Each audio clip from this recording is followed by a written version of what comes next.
Indahnya negeriku. Indonesia merupakan negara kepulauan terbesar di dunia yang berpotensi menjadi poros maritim dunia.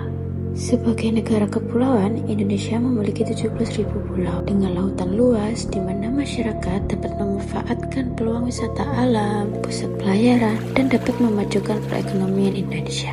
Salah satunya Provinsi Jawa Timur, terkenal dengan Pelabuhan Tanjung Perak yang sangat penting sebagai pintu gerbang Indonesia dan beberapa wisata alam dan sumber daya alam sebagai memajukan perekonomian masyarakat seperti hutan mangrove Bedul Banyuwangi, tambak garam, udang, dan budidaya perikanan.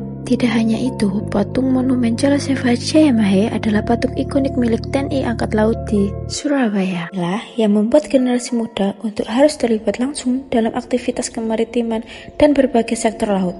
Sebagai generasi muda, saya siap mengembangkan sektor laut dan kemajuan maritim Indonesia.